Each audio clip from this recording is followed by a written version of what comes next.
आज की बात अब हर शाम सोमवार से शुक्रवार 8:30 बजे से। राम मंदिर चंदा चोरी में इस वक्त की बड़ी खबर आपको बता दें, एसआईटी ने सौंप दी है राम मंदिर की शुरुआती जांच रिपोर्ट। एसआईटी ने चंदा चोरी पर गृह सचिव को रिपोर्ट दे दी है। गृह सचिव संजय प्रसाद को जांच रिपोर्ट सौंपी गई है। तो ये बड़ी खबर इस वक्त आपको बता दें, जो शुरुआती जांच रिपोर्ट है एसआईटी की, वो गृह सचिव को सौंप दी गई है। शुरुआती जांच में एसआईटी ने क्या क्या पाया, एसआईटी की क्या क्या फाइंडिंग है, कितने संदिग्ध जांच के घेरे में हैं और किन पर गिरफ्तारी की तलवार लटक रही है और अब सरकार उन पर क्या एक्शन लेगी, ये थोड़ी ही देर में आपके सामने आना शुरू हो जाएगा। गंभीर मामला राम मंदिर में चढ़ावा चोरी का, जिस पर एसआईटी का गठन किया गया था। 15 दिन में पूरी रिपोर्ट कंप्लीट करने के लिए कहा गया था और 7 दिन प्रारंभिक जांच रिपोर्ट के लिए दिए गए थे और 7 दिन बाद ये रिपोर्ट गृह सचिव को सौंप दी गई है। रुचि कुमार मेरी सहयोगी लखनऊ से हमारे साथ, तो पवन नारा अयोध्या से हमारे साथ जुड़ गए। रुचि, सबसे पहले आपके पास में आ रही हूं, इस रिपोर्ट को लेकर बहुत सारी चर्चाएं थीं, आज फाइनली ये रिपोर्ट गृह सचिव को सौंप दी गई है। क्या क्या फाइंडिंग सामने आ सकती है रुचि? प्राची, कोई भी देखिए, अगर आप बात करें जो एसआईटी टीम मेंबर्स हैं उनसे भी बात हुई है, लेकिन कोई भी कुछ बताने को फिलहाल तैयार नहीं है। उनका कहना है कि गोपनीय रिपोर्ट है, लेकिन सोर्स जो बता रहे हैं तो ये जो रिपोर्ट है जो आज सौंपी गई है संजय प्रसाद को, उसमें मुख्य रूप से जो ट्रस्ट के बड़े लोग हैं उनको इसमें कुछ दोषी नहीं पाया गया है। जो कर्मचारी, जो स्टेट बैंक के कर्मचारी थे या जो आउटसोर्स वाले कर्मचारी थे या जो ट्रस्ट के कर्मचारी दान गिनने में शामिल होते थे, उनमें गड़बड़ियां पाई गई हैं। और सबसे बड़ी बात कि जो सिस्टम होना चाहिए था, सबसे ज़्यादा फोकस उसी पर है कि जो एसओपीज़ का पालन होना चाहिए था वो नहीं हुआ, वहाँ पे उसमें कमियां थी।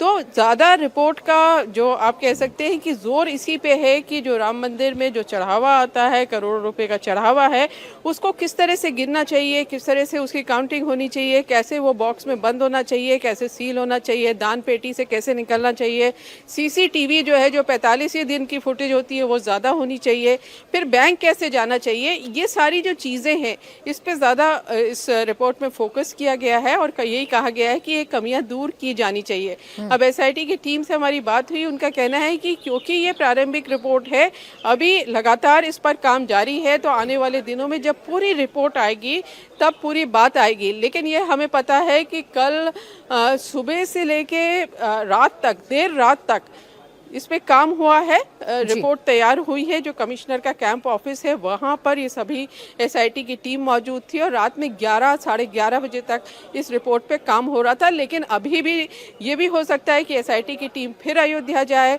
वहाँ पे कुछ चीज़ें पता करनी बाकी रह गई है। कहा यही जा रहा है जब फाइनल रिपोर्ट आएगी उसके आधार पे कुछ एफआईआर्स हो सकती है।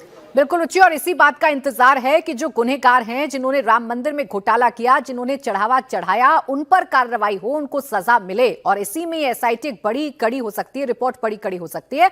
पवन, आप भी बताइए, एसआईटी ने अपनी प्रारंभिक रिपोर्ट तो सौंप दी है, लेकिन क्या हलचल इस वक्त आप अयोध्या में देख रहे हैं? जो कर्मचारी हैं, जो संदिग्ध हैं, उनको बाहर जाने से मनाही कर दी गई है, क्या चर्चाएं अयोध्या में इस वक्त हैं? देखिए प्राची, इस वक्त सबसे बड़ी बात यह है कि चूंकि ये बार बार कहा जा रहा है कि प्रारंभिक रिपोर्ट है, तो पहला सवाल ये था कि क्या दान पात्र में जो घोटाले के आरोप लगे हुआ या नहीं हुआ। तो प्रारंभिक जांच रिपोर्ट में उस पूरे प्रोसेस पर फोकस किया गया था कि कैसे चंदा आता था, कौन लाता था, क्या करता था, बैंक की भूमिका क्या थी, सबके बयान लिए गए हैं। तो प्रारंभिक रिपोर्ट के आधार पर कुछ गिरफ्तारियां होंगी, इस बात की शंका कम है। शुरुआती जांच में सभी के बयान रिकॉर्ड किए गए हैं। इसमें से बहुत सारे एडिशनल फैक्टर्स हैं, जैसे अगर किसी कर्मचारी के ऊपर यह साबित हो रहा है, तस्वीरों में दिख रहा है कि कुछ गड़बड़ है, कुछ कैश निकला है, तो वो कैश इस्तेमाल कहां हुआ है वो जांच का अगला विषय होगा।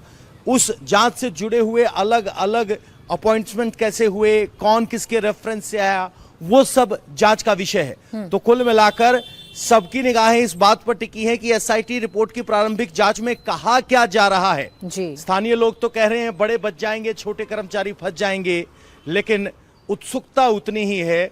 योगी के उस बयान का बार बार लोग जिक्र करते हैं कि दूध का दूध और पानी का पानी होगा, सबको उसका इंतजार है।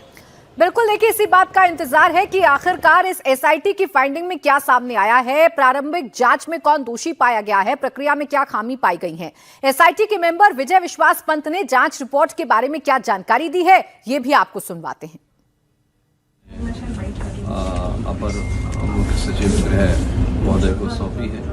यह एक प्रारंभिक प्रतिवेदन है और उसके क्रम में आज अपर मुख्य सचिव गृह साहब को सौंप दिया। सर, कुछ खास इसमें आपको वहाँ पे लगा जो आपने जांच करी और इसकी रिपोर्ट आपने शासन को सौंपी है? ये गोपनीय जांच है, तो इसके लिए मतलब हम इस समय पर कुछ भी वक्तव्य देने की अधिकृत नहीं है। जो हमारी फाइंडिंग्स थी वो हमने उपलब्ध करा दी। एसआईटी की रिपोर्ट आज हमने तो एसआईटी के मेंबर ये बता रहे हैं कि जो प्रारंभिक जांच रिपोर्ट है वो हमने गृह सचिव को सौंप दी है और जब उनसे ये पूछा गया कि इस एसआईटी की रिपोर्ट में क्या-क्या बातें निकलकर सामने आई हैं तो उन्होंने कहा कि ये गोपनीय रिपोर्ट है, इसके बारे में हम ज्यादा जानकारी नहीं दे सकते हैं। फाइनल रिपोर्ट आना अभी बाकी है, लेकिन इस प्रारंभिक जांच रिपोर्ट के आधार पर क्या कार्रवाई होगी और क्या एक्शन मुख्यमंत्री योगी आदित्यनाथ लेंगे, इस पर सभी की निगाहें बनी हुई हैं। सभी ये जानना चाहते हैं कि कौन दोषी हैं और क्या बड़े लोगों पर भी गाज गिर सकती है, ये अब सब जरूर जानना चाहते हैं।